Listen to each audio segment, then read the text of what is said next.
The rise and fall of the Flame Legion Charr. While humanity struggled to survive the Searing, the Charr were consolidating power under the fearsome Flame Legion. Today we'll explore their rise to dominance, the magic that made them formidable, the Searing of Ascalon, and the events that led to their eventual decline. You found Lantern and Lore, a channel where old stories shine bright again. Let's dive into the legends together. Origins of the Flame Legion.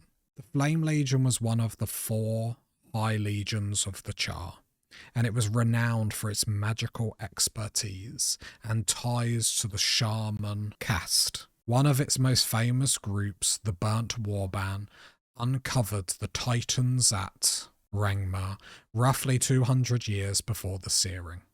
This discovery brought knowledge of powerful new deities to the Charr, giving the Flame Legion a clear edge over the other high legions.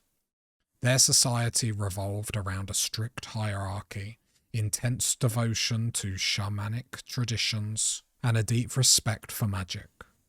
The Citadel of Flame served as their stronghold, ruled by Imperator Golghein Balefire, and under their leadership the Flame Legion was able to unite the Charr under shamanic authority for the first time since the death of Khan.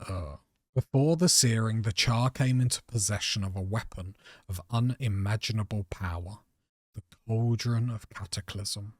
Unlike anything they could have created themselves, this gigantic magical device was given to the Charr by their false gods, the Titans. Through the Cauldron, the Titans' destructive energy could be focused and unleashed, capable of shattering walls, levelling fortifications, and creating devastation on a massive scale. The Flame Legion, with its mastery of shamanic magic, learned how to wield this divine gift to devastating effect.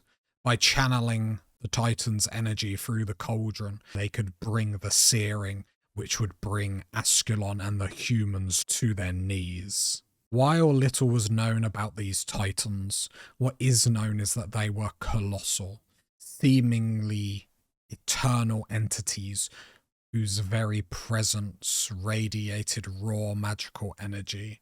They were capable of shaping the land itself and imparting knowledge of creation and destruction to those who could grasp it. Very little is known about their origins or purpose. Their story exists primarily in fragments recorded by Charr Shamans. Yet even in these fragments it is clear that their influence was profound, providing the Charr with the Cauldron of Cataclysm, which would change Tyria forever. Rise to power and the Searing.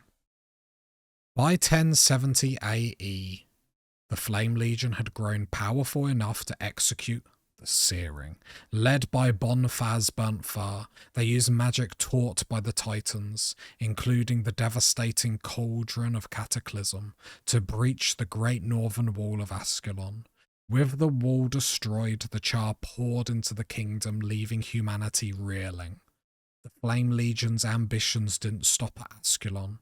Imperator Ventus spearheaded assaults into Or, while the White Mantle and other forces scrambled to respond. The Flame Legion's combination of magical might and strategic brilliance made them nearly unstoppable among their fellow Charr. Consolidation and internal power. After the Searing, the Flame Legion tried to cement control over the Charr, using their magical superiority and strict enforcement of shamanic rule. However, this rigid hierarchy bred resentment. They excluded females from the ranks and punished dissent harshly. One notable case was Bathia Havoc-bringer, a soldier from the Blood Legion who defied the Shamans and was executed. Their harsh rule and reliance on superstition created cracks in their dominance. Over time, these tensions set the stage for rebellion, with figures like Kalla Scorchrazor rising to challenge the Flame Legion's authority. Fall of the Flame Legion.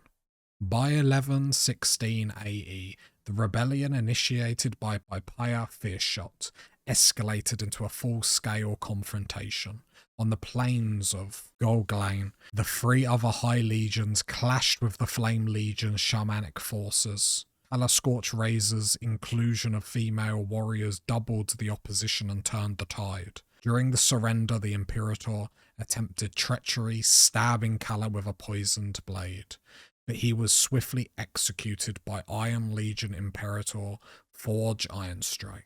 The surviving Shamans retreated to the Blaze Ridge Mountains, hoping to regroup, while the Flame Legion's hold over Charr society diminished. From this point forward, Charr society gradually shifted towards technocracy and misotheism, leaving the Flame Legion's shamanic power largely marginalized. The Flame Legion's story is one of ambition, magic, and hubris.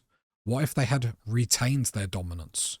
Could the Charr have ruled all over Tyria? How might the world look if their shamanic rule had persisted? Which figures fascinate you most? Bonfaz Burntfur, Hierophant Burnt Soul, or Kalla Scorchrazor? And which Charr stories should we explore next? Our lantern fades for now, but the stories never end. Subscribe, and I'll see you next time the next flame is lit.